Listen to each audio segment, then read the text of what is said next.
بسم الله الرحمن الرحيم. يا أيها المدثر قم فأنذر وربك فكبر وثيابك فطهر والرجز فاهجر ولا تمنن تستكثر ولربك فاصبر. فإذا نقر في الناقور فذلك يومئذ يوم عسير على الكافرين غير يسير. ذرني ومن خلقت وحيدا وجعلت له مالا ممدودا وبنين شهودا ومهدت له تمهيدا ثم يطمع أن أزيد كلا إنه كان لآياتنا عنيدا سأرهقه صعودا إنه فكر وقدر فقتل كيف قدر ثم قتل كيف قدر ثم نظر ثم عبس وبسر ثم أدبر واستكبر فقال إن هذا إلا سحر يؤثر إن هذا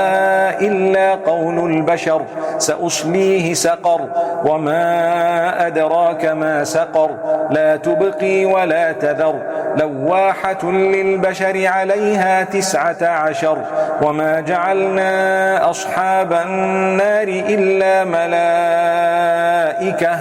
وما جعلنا عدتهم إلا فتنة للذين كفروا ليستيقن الذين أوتوا الكتاب ويزداد الذين آمنوا إيمانا ولا يرتاب الذين أوتوا الكتاب والمؤمنون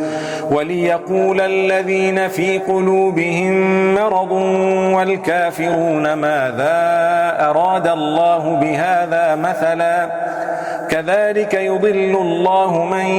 يشاء ويهدي من يشاء وما يعلم جنود ربك إلا هو وما هي إلا ذكرى للبشر كلا والقمر والليل إذ أدبر والصبح إذا أسفر إنها لإحدى الكبر نذيرا للبشر لمن شاء منكم أن يتقدم أو يتأخر كل نفس بما كسبت رهينة إلا أصحاب اليمين في جنات يتساءلون عن المجرمين ما سلككم في سقر قالوا لم نك من المصلين ولم نك نطعم المسكين وكنا نخوض مع الخائضين وكنا نكذب بيوم الدين حتى أتانا اليقين فما تنفعهم شفاعة الشافعين فما لهم عن التذكرة معرضين كأنهم حمر مستنفرة فرت من قسورة بل يريد كل امرئ منهم أن يؤتى صحفا منشرة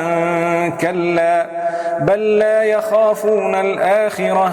كلا إنه تذكرة فمن شاء ذكره وما يذكرون إلا أن يشاء الله هو أهل التقوى وأهل المغفرة